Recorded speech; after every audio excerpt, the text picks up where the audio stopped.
Chapter 5, Echoes of the Arena.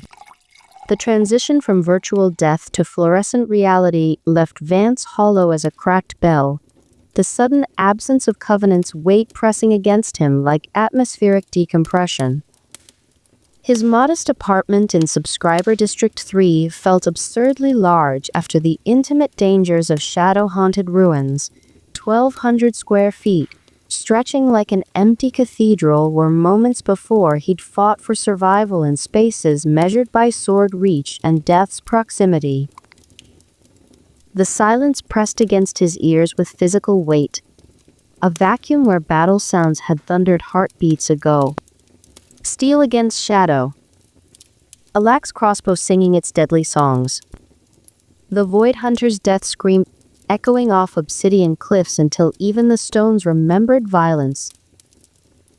He set his haptic gloves beside the interface pod with movements that felt disconnected from his intentions, fingers still tingling with phantom sensation from Equilibrium's leather-wrapped grip. The neural crown's contact points had left small red circles on his scalp, stigmata of digital communion that would fade within the hour, leaving no evidence of worlds where sacrifice carried weight beyond economic calculation. Real plants cast living shadows across handmade furniture, their green vitality stark against the gray uniformity beyond his windows. Ferns uncurled in terracotta pots that had never known mass production, their fronds reaching toward artificial sunlight with the blind faith of growing things. Spider plants cascaded from hanging baskets, their offspring dangling like green bells that chimed silently in air currents created by living breath rather than atmospheric processors. The shocked faces from the tavern haunted him, that mixture of awe and incomprehension when players realized someone would risk everything for a stranger. Their disbelief cut deeper than any Void Hunter's blade, sharp with the recognition that he'd violated fundamental assumptions about human nature in worlds where death meant deletion. Why didn't you just let him fall? The question followed him across authentic wooden floors that creaked under his weight, each board bearing the individual characteristics of trees that had grown in soil rather than synthesis chambers. His feet found familiar paths between furniture crafted by human hands, oak tables scarred by years of use, bookcases built to accommodate specific volumes rather than optimal storage efficiency. He pulled a bottle of illegal whiskey from behind a pre-collapse volume on metallurgy, amber liquid catching lamplight, like captured sunlight filtered through centuries of grain and patience. The bottle's glass bore the imperfections of manual manufacturing, tiny bubbles trapped in its walls, surface irregularities that spoke of human touch in every stage of creation.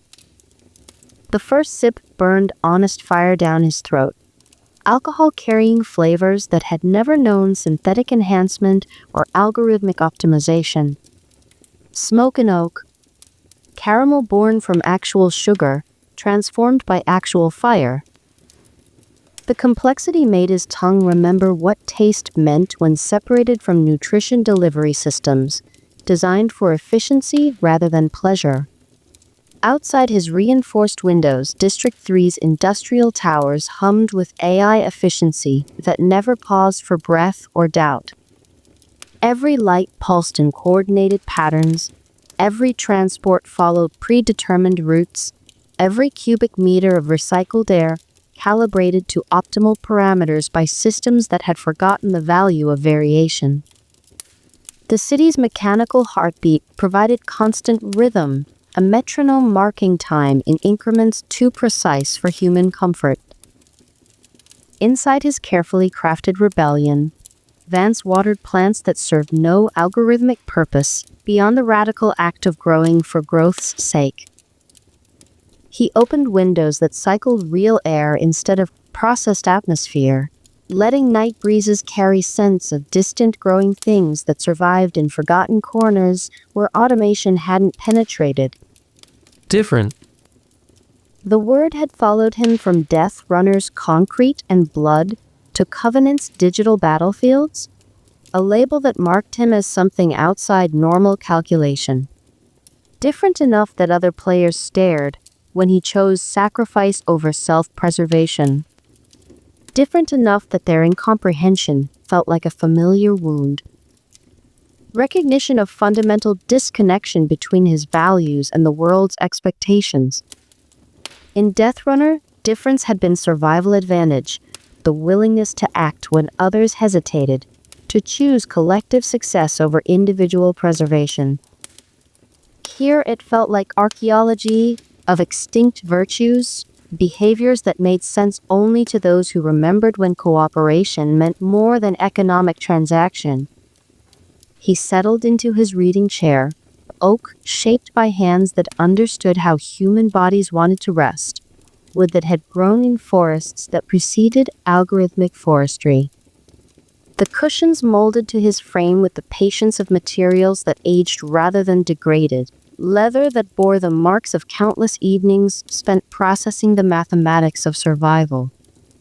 From hidden planters tucked behind philosophy texts, he harvested tobacco leaves that had never known genetic modification or chemical enhancement. His fingers rolled the rough paper with practiced precision, movements learned in places where contraband cigarettes carried more value than digital currency. The ritual grounded him in physical sensation, texture of paper, resistance of leaf, the small rebellion of flame against regulation. Illegal smoke mixed with living sense that existed nowhere else in most post-collapse lives. Real wood aging in honest humidity. Real earth breathing through plant roots that processed more than atmospheric filtration. Real choices that mattered because they could be punished rather than optimized. The whiskey warmed his chest as he closed his eyes, liquid courage spreading through vessels that had learned to function on synthetic substitutes and carefully rationed hope. Unbidden memory bled through the present. Like his character's magic, past and present overlapping in ways that made chronology irrelevant. Arena 7 materialized around him with the brutal clarity of trauma revisited. Concrete walls slick with condensation and human fear. Surfaces that had absorbed too much violence to ever feel clean again. The electric hum of spectator feeds provided constant background noise. 20,000 viewers whose entertainment depended on his willingness to die for their amusement. Marcus Chen's terrified eyes met his across the collapsing platform, brown irises wide with the particular horror of someone watching their own deletion approach in real time. The platform beneath them groaned with mechanical death rattles, support struts failing in sequence as sabotaged infrastructure followed entertainment schedules designed to maximize dramatic tension. 17 meters to the finish line. The calculations consumed him in that crystalline moment of choice that would define everything afterward. 17 meters to the finish line, where safety waited beyond the reach of spinning blades. Marcus falling at terminal velocity toward machinery, designed to process human failure into profitable spectacle. His own momentum carrying him toward guaranteed victory, and a stranger's guaranteed death. The crowd's bloodthirsty roar filled the arena like pressure in his ears. Voices raised in celebration of violence that would leave one of them scattered across concrete in pieces, small enough for automated cleaning systems to process efficiently. Betting odds shifted on the massive displays above as spectators realized Ghost might actually lose his perfect record. Their disbelief transmitted through neural feeds that tasted of copper pennies and disappointed avarice. Mathematics of the moment. His body moved before his mind finished the equation, muscle memory overriding conscious thought as training deeper than intellect chose collective survival over individual success. The finish line vanished behind him as he pivoted, steel-toed boots skidding against polymer flooring still wet with some previous runner's blood. crimson evidence that others had faced similar calculations and chosen differently. Marcus's eyes went wide, not with hope, but with horror at what Vance was throwing away. Guaranteed victory, prize money that could purchase upgrades, opportunities, the kind of economic advancement that lifted individuals from subsistence to security. All of it abandoned for someone whose name he didn't know and whose survival benefited him in no calculable way. The concrete platform crumbled like thunder, even physical form. Support structures surrendering to gravity with sounds that echoed through the arena's acoustically optimized architecture. Marcus's fingers clawed at empty air, his scream lost beneath the mechanical roar of grinding gears that waited 30 feet below. Industrial teeth that had claimed 6 runners that day. Machinery calibrated for entertainment value rather than merciful efficiency. Vance launched himself into empty space where physics ruled without consideration for noble intention or collective benefit. Gravity claimed them both with merciless certainty. Acceleration towards surfaces designed to make death spectacular enough to justify premium viewing rates. Impact. His shoulders struck the collapsing platform's edge with force that ground bone against reinforced concrete. Joint structures surrendering to physics with wet sounds that registered in spectator feeds as authentic damage worth premium subscription rates.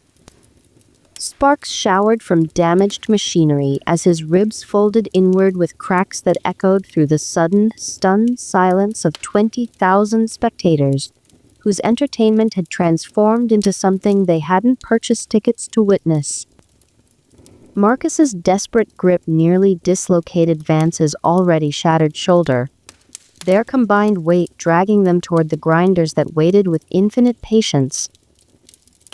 Mechanical teeth designed to process failure into easily digestible content for audiences who preferred their violence wrapped in narrative justification. Blood filled his mouth, copper and salt, and the taste of choices that couldn't be undone once physics and commitment merged into irreversible action. The crowd's roar died to whispers, then nothing, as 20,000 voices struggled to process what they'd witnessed. Even the betting feeds went quiet as automated systems encountered scenarios outside their programming parameters. Ghost throwing away certain victory for a stranger's survival.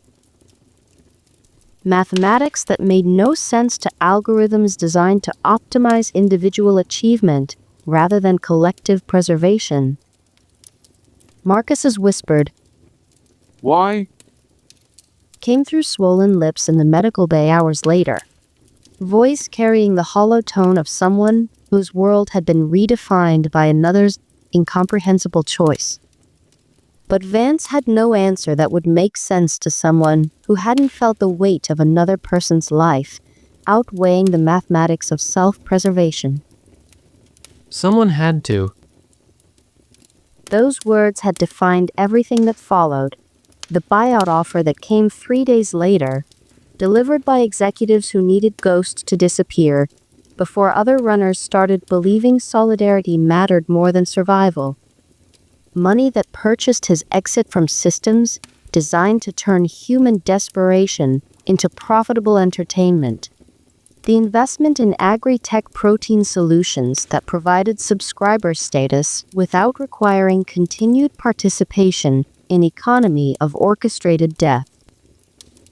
The careful construction of a life that honored what was lost while refusing what others expected him to become. The tavern players had asked the same question in different words, their incomprehension carrying familiar weight across digital distances. Why sacrifice yourself for NPCs? Why risk permadeath for people who aren't even real? Real enough to matter. Real enough to protect. Real enough to choose sacrifice over safety when mathematics of the moment demanded answers that transcended individual preservation. His cigarette burned steady orange in the apartment's darkness. ember providing the only light in space designed for contemplation rather than efficiency. Smoke curled upward in lazy spirals, dissipating in ventilation currents that would scrub every trace of his rebellion by morning. Atmospheric processors that maintained optimal air quality while filtering evidence of choices that violated standard behavioral parameters. The whiskey bottle caught reflections from city lights beyond his windows, each distant glow representing lives that might never understand why someone would choose another's survival over their own. Street lamps marking paths for automated transport. Building illumination calculated for security rather than beauty. Navigation beacons that guided lives along predetermined routes, designed for maximum efficiency and minimum deviation. Through reinforced glass, the city stretched away in patterns of light and shadow that spoke of human activity, organized by algorithms that had forgotten the value of variation. Automated delivery vehicles traced geometric paths between towers, their illumination casting shifting stripes of amber and white through his blinds. The light moved across his walls like slow water, transforming familiar furniture into shadowed sculptures that carried different meaning in different moments. He drew on his cigarette, tobacco burning with honest fire that required nothing more than plant matter and flame to achieve its purpose. The ember flared orange in the darkness, small rebellion against a world that had replaced authentic experience with synthetic alternatives, optimized for safety and predictability. Smoke carried flavors that existed nowhere in the processed foods and controlled atmospheres that defined most post-collapse existence. Tomorrow would require exploration beyond familiar boundaries, investigation of possibilities that existed in dangerous territories where conventional players feared to venture. Covenant's Prometheus mechanics demanded specialized equipment his unique combat style required. Blood Templar builds that consumed resources faster than conventional classes, healing potions and mana crystals that enhanced his drain abilities without triggering fatal cascade failures.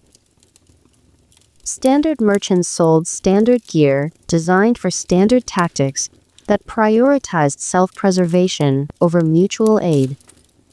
Their inventories catered to survival strategies that made mathematical sense to individuals operating as economic units, rather than members of communities where collective success outweighed personal advancement. Tomorrow would bring new missions, new opportunities to prove that solidarity hadn't died with the old world, buried beneath systems that reduced human interaction to economic transaction. Other players would question his methods with the incomprehension of those who'd learned to calculate risk in terms of individual cost rather than collective benefit. The mathematics would remain the same, even when others couldn't solve equations that required variables they'd never learned to value. Distance. Velocity. Someone else's life. The equation never changed, regardless of whether the calculations took place in concrete arenas or digital battlefields. Whether the stakes were measured in physical deletion or character termination. Whether the audience consisted of paying spectators or fellow players whose understanding had been shaped by systems that taught self-preservation as the highest virtue. Vance stubbed out his cigarette against ceramic ashtray that bore the imperfections of manual manufacture, tobacco ash joining the residue of countless previous contemplations. He finished his whiskey with deliberate appreciation, tasting the honest burn of authentic grain against his tongue. Flavors that spoke of patience and craft rather than algorithmic optimization. Ice shifted in the empty glass with crystalline chimes as he set it aside, sound intimate in the apartment's careful silence.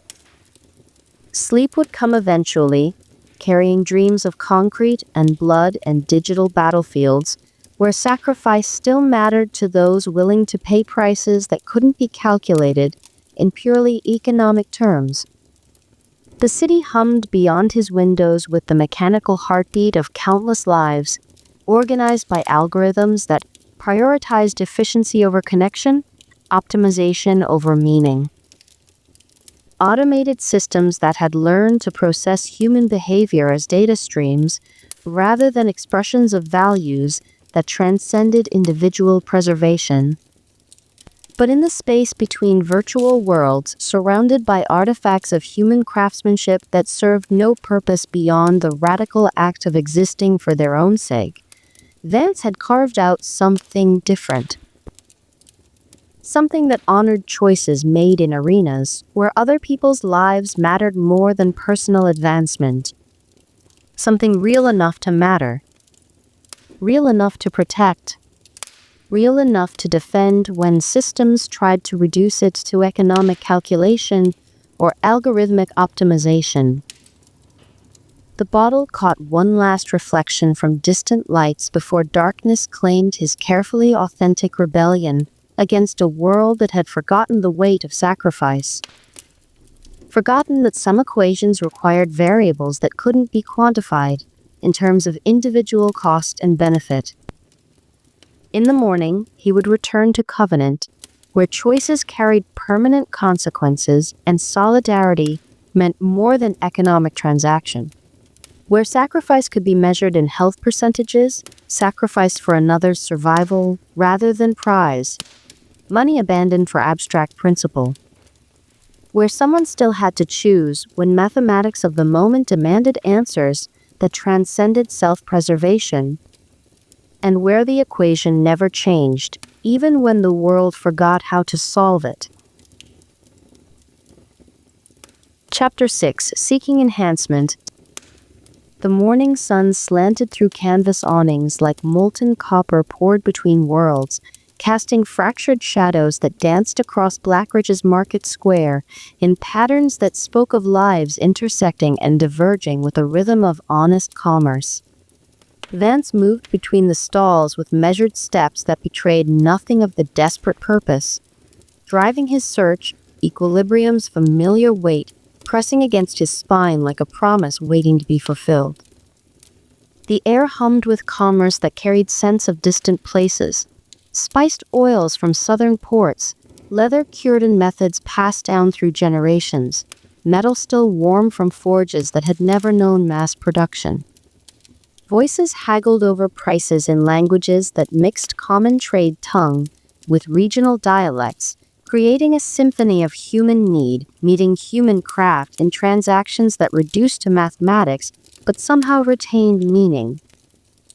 Steel rang against steel as bladesmiths tested their work, each note pure and true in the morning air. The subtle ozone scent of enchanted goods crackled beneath more mundane odors, magical energy contained in objects that pulsed with potential like heartbeats, waiting to quicken under the right touch.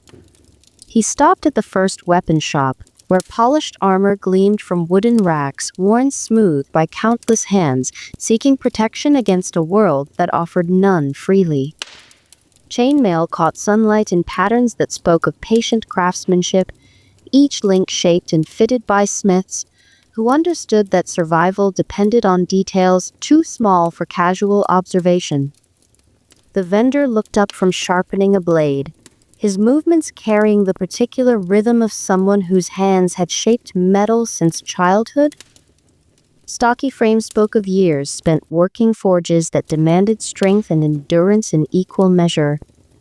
Arms like tree trunks corded with muscle earned through honest labor rather than synthetic enhancement.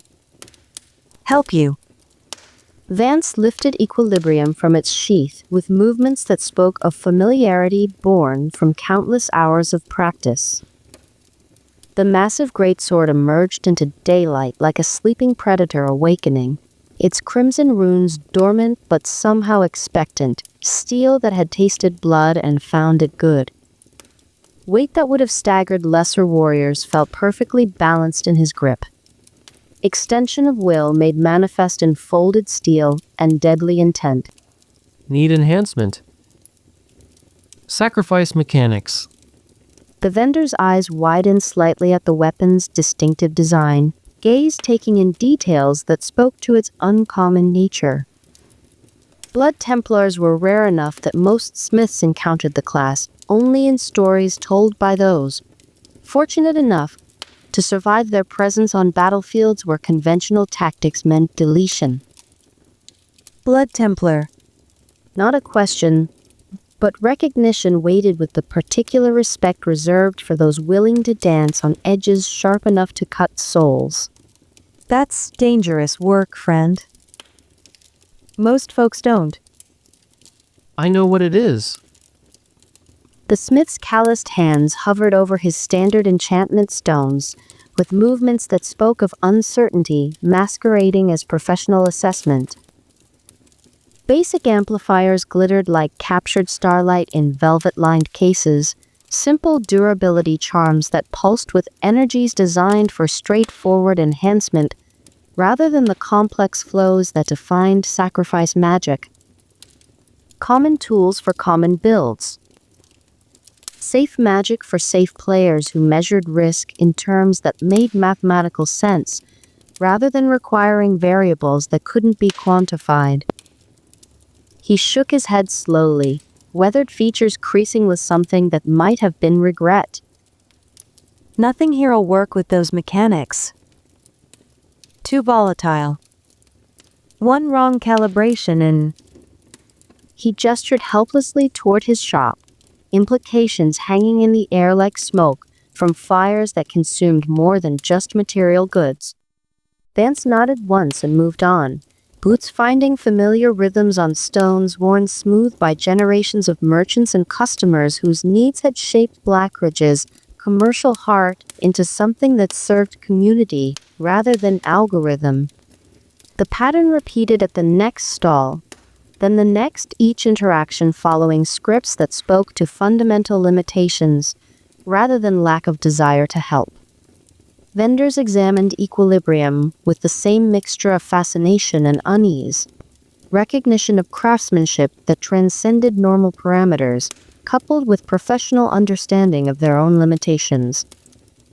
Standard enchantments couldn't handle the complex energy flows of sacrifice mechanics, magical currents that required understanding deeper than mere technical competence. Too dangerous for those who'd learned their trade through apprenticeships that emphasized safety over innovation. Too unpredictable for shops that served customers whose survival depended on equipment functioning according to established parameters. Resource scarcity. Vance thought, cataloging the failed attempts with analytical precision that had kept him alive through countless encounters where conventional thinking meant deletion. Same as everything else. The mathematics of supply and demand applied even in worlds where magic made the impossible routine. Specialists commanded premium rates because their knowledge existed in territories where mistakes carried permanent consequences. At the fourth shop, an elderly woman with silver-streaked hair moved between displays of enchanted trinkets with the careful precision of someone who'd learned to read danger in the spaces between safe choices. Her fingers traced one weathered path along equilibrium's crossguard without making actual contact, movements that spoke of professional assessment, conducted through senses that had grown acute through survival. Her eyes held the careful intelligence of someone who'd survived multiple character deaths in lesser games before Covenant's permanent stakes transformed entertainment into something requiring genuine commitment. Scars that spoke of lessons learned through consequences that couldn't be undone, through respawning or restore points. Blood magic's a double-edged gift, she said quietly, voice carrying undertones that suggested depths of understanding earned through experience rather than theory. You push too hard, enhancement becomes liability. Need someone who understands the balance.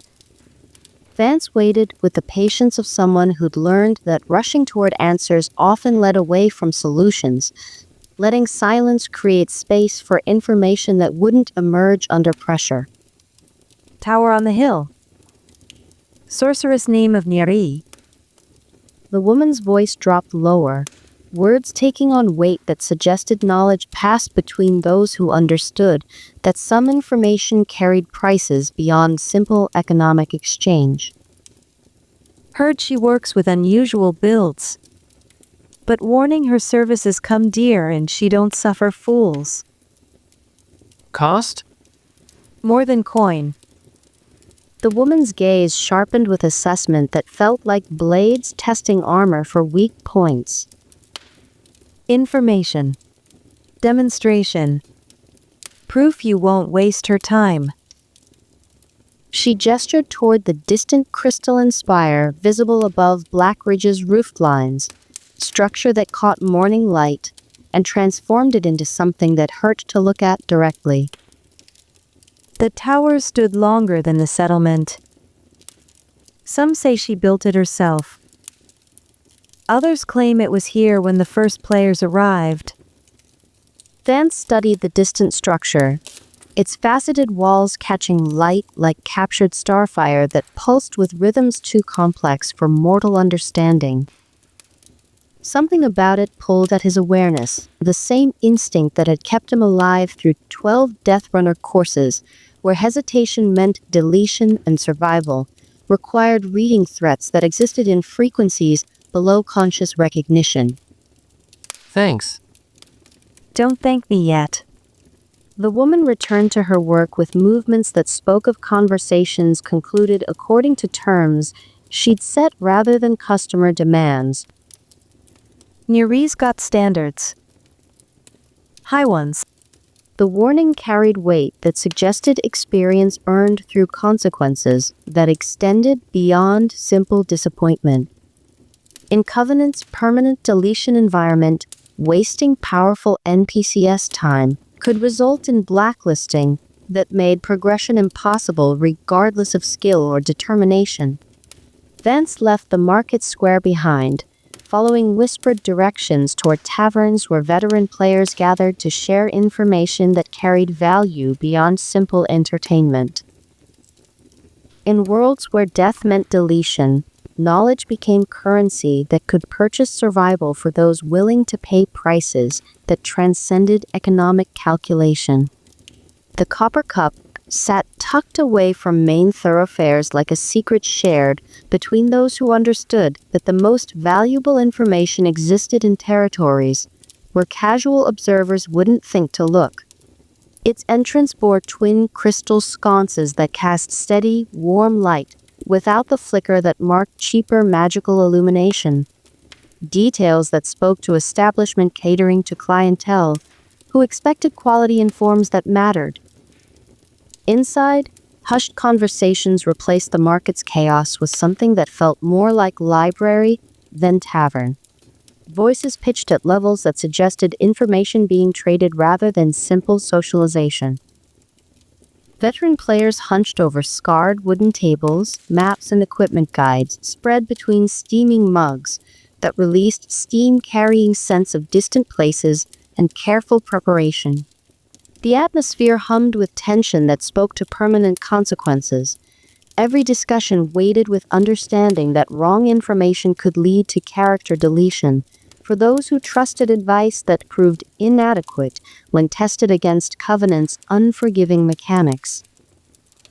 Vance approached a corner table where a lean man with intelligent eyes traced routes on a hand-drawn chart. His movements carrying precision that spoke to serious planning and careful preparation. The nameplate above his head read Lysander the Mapmaker, designation that indicated specialization valued by players who understood that navigation could mean the difference between successful expedition and permanent deletion. Looking for information. Vance said without preamble, voice carrying directness that respected time constraints while acknowledging the transactional nature of their interaction. Lysander glanced up from his charts with assessment that took in Equilibrium's distinctive design, the careful way Vance carried himself that spoke to training earned through consequences more severe than simple game mechanics. Professional evaluation that recognized competence in forms that mattered when survival depended on reading threats correctly. Blood Templar. Interesting choice. He gestured to an empty chair with movements that spoke to courtesy, earned through mutual respect rather than social obligation. Sit. Buy a drink. Information flows better with courtesy. Vance ordered something dark and bitter, letting virtual flavors register on tongue that had learned to distinguish between authentic experience and algorithmic approximation. The ale carried notes that spoke to brewing traditions maintained by those who understood that complexity required patience rather than efficiency optimization. Enhancement work? Lysander asked, voice carrying professional interest rather than idle curiosity. Standard vendors can't handle the mechanics. No surprise there. Lysander rolled up his charts with practiced efficiency that spoke to countless similar conversations. Movements that suggested information trading, conducted according to protocols refined through experience. Sacrifice builds require specialized knowledge. Most enchanters learned their trade on straightforward weapon types. Simple amplification. Basic elemental effects. He leaned forward slightly, voice dropping to levels that wouldn't carry to adjacent tables, where other conversations proceeded, according to their own terms of discretion. What you need is someone who understands energy transformation. Complicated stuff. The tower. Lysander's expression shifted to respectful caution that spoke to recognition of forces that demanded acknowledgement, rather than casual discussion. Nere? Yes. She's unique among the NPCs here. Been in Blackridge since the server launched. But her capabilities keep expanding. Adapting. He paused, choosing words with care that suggested information being weighed against consequences that extended beyond simple social embarrassment. Some players think she's running experimental AI routines. Others claim she's too responsive, too intuitive for standard programming. Vance waited with patience that had been trained through encounters where rushing toward answers often led away from solutions, letting silence create space for information that wouldn't emerge under pressure. Her work's flawless, but she doesn't take every client.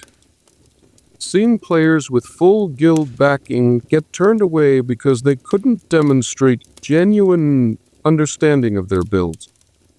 Lysander's voice dropped to barely above a whisper, words taking on weight that suggested knowledge earned through consequences that couldn't be undone through simple retry attempts. Heard she can enhance weapons in ways that change their fundamental nature. Not just amplification, transformation. Requirements? Prove you understand what you're asking for. Demonstrate your capabilities. And Lysander hesitated, professional caution warring with desire to provide complete information. bring something interesting. She values knowledge, unique experiences. Routine requests work. Vance considered this while turning the mug between his hands, ceramic warm against palms that had learned to find comfort in small pleasures rather than grand gestures.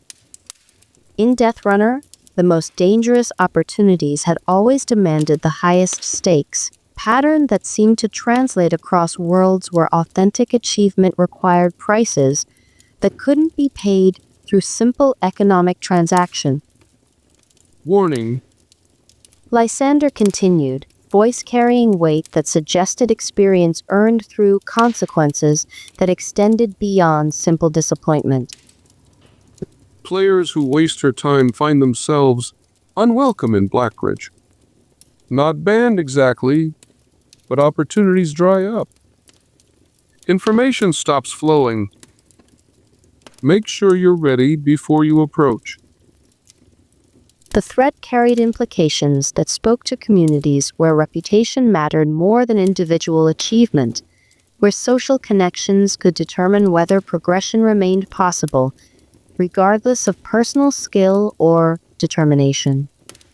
Vance finished his drink and stood, movements that spoke to decisions made according to terms that transcended simple risk calculation. Thanks. Good luck, Blood Templar. You'll need it. The path to Near East Tower wound up a gentle slope that separated the structure from Black Ridges, bustle with distance that felt significant beyond mere physical measurement. Each step carried Vance further from the settlement's familiar chaos into territory that felt distinctly other, where air itself seemed to hum with potential that made skin tingle with recognition of forces that transcended normal parameters. The stones beneath his feet had been fitted with precision that suggested magical rather than mortal craftsmanship.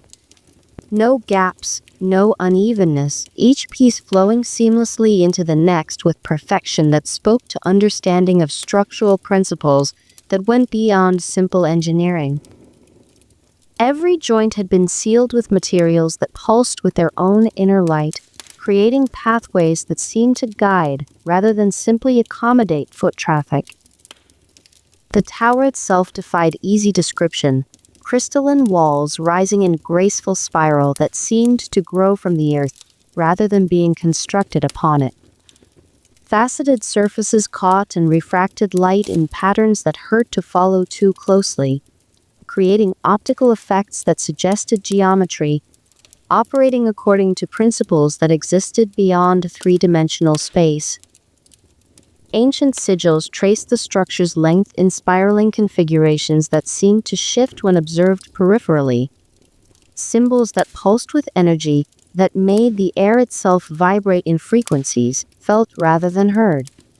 The entire construction spoke to knowledge far beyond standard architectural techniques, magical understanding that bordered on the arcane. The air around the tower hummed with potential energy that made Vance's enhanced reflexes twitch with anticipation born from countless encounters where survival had depended on reading threats correctly. This wasn't malevolent, but power of such magnitude that casual approach could prove fatal for those unprepared to handle forces that operated according to laws that transcended mortal understanding. Dangerous. His instincts whispered with clarity earned through survival in territories where hesitation meant deletion. Powerful.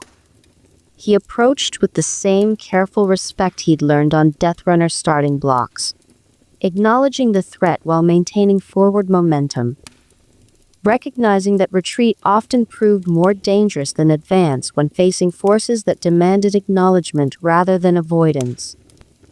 The tower's presence pressed against his awareness like a held breath, all possibility, and contained force that waited for the right catalyst to transform potential into kinetic energy. Every step closer revealed new details that spoke to construction, that had required resources and knowledge that existed far beyond normal parameters. Closer now, he could see that the crystal walls weren't uniform composition, but layers of different materials that had been fused together through processes that defied easy explanation. Clear quartz merged seamlessly with smoky obsidian, veins of silver pulsing with their own inner light, creating patterns that suggested circulation systems designed for energies that had no names. The construction spoke to magical understanding that had achieved harmony between diverse elements, creating structure that functioned as living organism rather than simple building.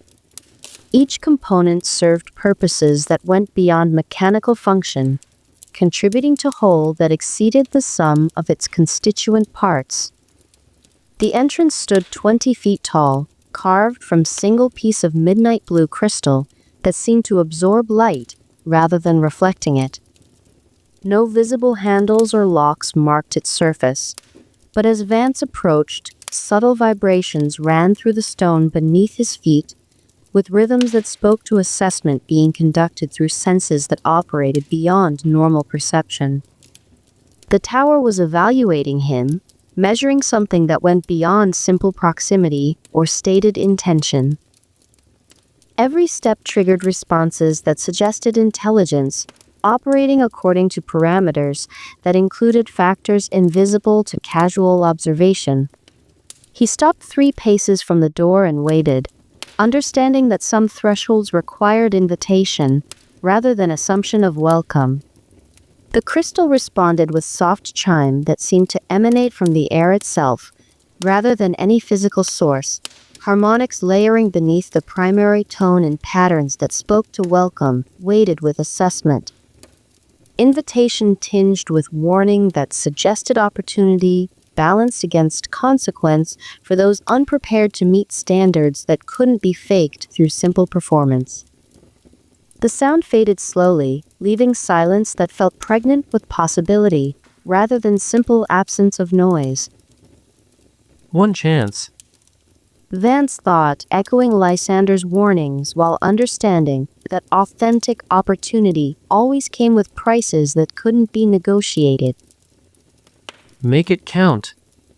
The door responded to his approach, without visible mechanism, sliding aside with whisper of displaced air that carried sense of growing things and energies that had no earthly equivalent. Beyond lay antechamber, lit by the same impossible crystal radiance that marked the tower's exterior, illumination that seemed to emanate from the air itself rather than identifiable sources. The walls curved away in organic patterns that suggested growth rather than construction, surfaces that bore the flowing characteristics of living tissue rather than carved stone. Floor consisted of polished material that reflected light without creating glare, creating effects that suggested depth extending far beyond what simple measurement would indicate. Vance stepped across the threshold, feeling the air change around him with transition that registered on levels deeper than simple atmospheric pressure. Thicker atmosphere charged with magical potential that made his skin tingle with recognition of forces that operated according to laws that existed beyond normal physics. Every breath carried flavors that spoke to energies that had been distilled and refined until they achieved purity that transcended material existence. The door sealed behind him with barely audible sound, cutting off the distant noise of Blackridge's commerce with finality that spoke to transition between worlds rather than simple movement through space. Here, in this space between ordinary and extraordinary, only the tower's harmonic hum broke silence that felt more complete than simple absence of sound. Ahead, staircase spiraled upward into crystalline heights where shadows and light played games that defied normal geometry, creating effects that suggested space existing according to principles that operated beyond three-dimensional limitations. Each step seemed to pulse with gentle radiance that marked path toward encounter that would either transform his capabilities or end his time in covenant entirely. The harmonic hum grew stronger with each step, resonating through his bones like tuning forks struck in perfect pitch, frequencies that spoke to forces that operated at levels that existed below conscious recognition but above simple mechanical function. Vance began to climb, equilibrium's weight steady against his back, carrying him toward whatever waited in the tower's heights, where possibility crystallized into whatever form his next choice would determine. At the spiral's apex, light pooled in patterns that suggested presence rather than simple illumination, intelligence that operated according to parameters that included factors invisible to casual observation, power that made standard magical practice seem like children's games with wooden swords. Time to prove I belong here. Vance thought, and climbed toward whatever judgment awaited in territories where authentic achievement required prices that couldn't be paid through simple economic transaction.